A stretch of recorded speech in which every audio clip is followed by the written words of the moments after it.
Hey, the question is, should you go out and spend your hard-earned ducats on the new MacBook Pro M1 Pro version or the M1 Max version? Let's talk about it. What up, y'all? Tight shirt Terry Warfield back in the building. I hope you're having a good day so far. Let's hop right into the meat and potatoes. Should you buy the M1 Pro or the M1 Max? Now, I've been loving this machine so far. If you missed my initial impressions, you can get all of my opinions, all of that good stuff is right up there. So I'm not gonna talk about that in this video. I'm gonna be honest, I don't think a lot of people, majority of people, need the Max. Now, I gotta say this. Obviously, there are some people who will utilize the power of the M1 Max, right? You got some people who just want the latest and greatest of what Apple has to offer. They just want to ball out, and there's nothing wrong with that.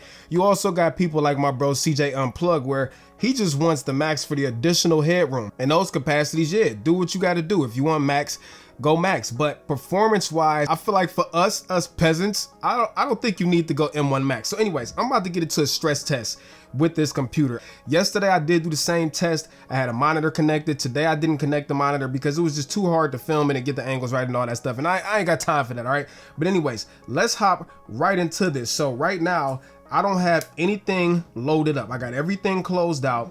And the first thing I'm gonna do is I'm gonna go and launch Final Cut Pro, all right? So Final Cut Pro. This is gonna be the first thing. Matter of fact, let me turn on screen recording at the same time. Let's spice it up a little bit. Let's open up QuickTime and record the screen, okay?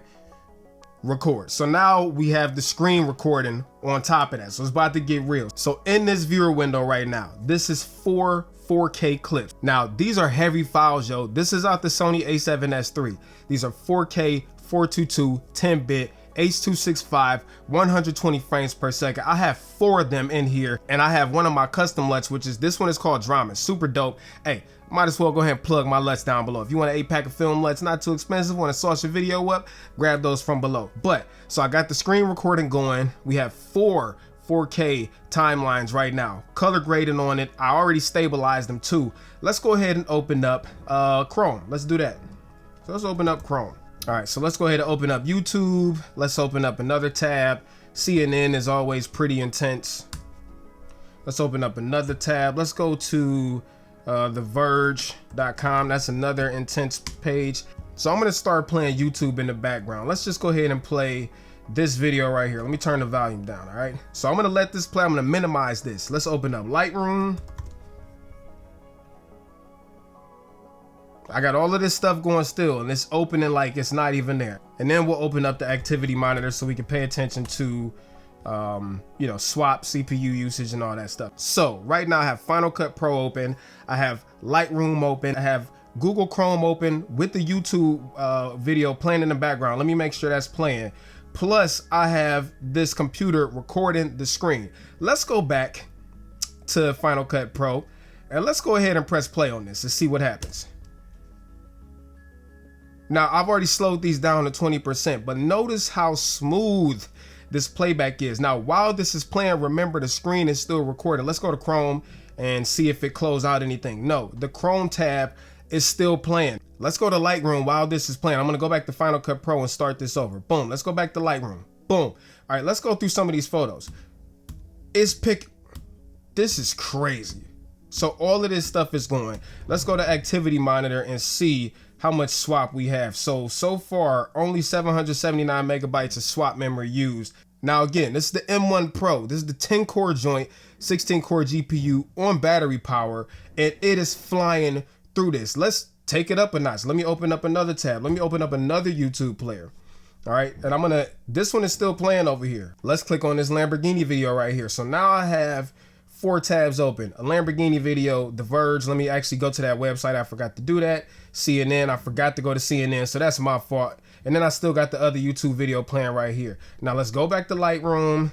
This is still open, still flying with no problem. Okay, so I think I need to uninstall Photoshop and reinstall it because I keep trying to launch it and it just won't open. This happened to me yesterday too. So instead, let's go to music. Let's go to music and let's start playing something even though the music is turned down. And just to throw some more at it, let's go back to Chrome. And I don't know, let's go to apple.com. We love going on Apple's website to order stuff. So apple.com. So right now I have 2 YouTube videos playing, all right?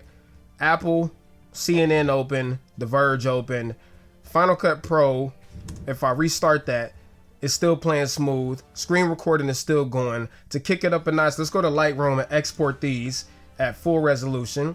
Let's export these to desktop.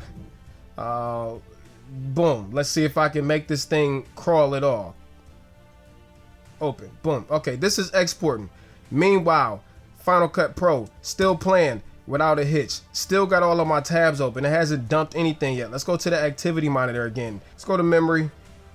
All right, I'm getting some swap U's and the memory pressure is increasing because I'm really pushing it, but the fans haven't kicked on yet. So listen, I could keep going with this. And I did this yesterday with the machine hooked up to HDMI on battery power, and the result was the same. And I'm still screen recording at the same time. So I'm going to stop this because at this point it's just getting ridiculous. I was exporting in Lightroom, Final Cut Pro playing, all of this stuff still going.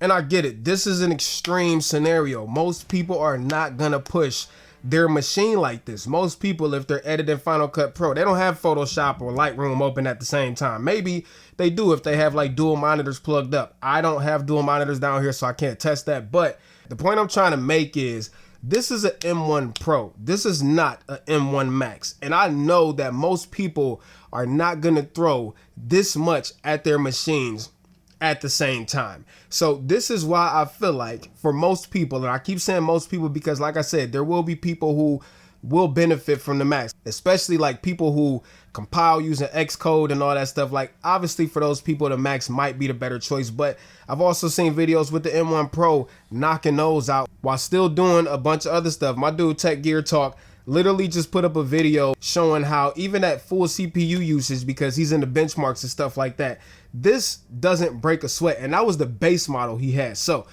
I don't think that 98% of people looking for the new MacBook Pro need to go Max. I would probably advise you, instead of going Max, unless you just want to do it, unless you just got the money to ball out, that money will be better spent towards more storage or increasing your RAM to 32 gigabytes, because as you saw, RAM does fill up pretty quickly. Although it's very efficient, I don't think anybody will ever push their machine like this on a day-to-day basis. For the people that know that they will, those are people that know that they need Max. For everybody else, if you debating on M1 Pro versus M1 Max, I hope this video was enough to show you that you probably will be good with the M1 Pro for years to come, because I just tried to cripple this thing using the stuff that I normally do, and I could not. And I couldn't even get it to break a sweat. The fans didn't even kick on. And I think that's a testament to how powerful these freaking chips are. So anyways, let me know what y'all think down in the comments. I'm very curious to know your thoughts and opinions. And I'm gonna go ahead and get out of here. So until next time, piece of chicken grease, I'm out. Terry Warfield. Peace.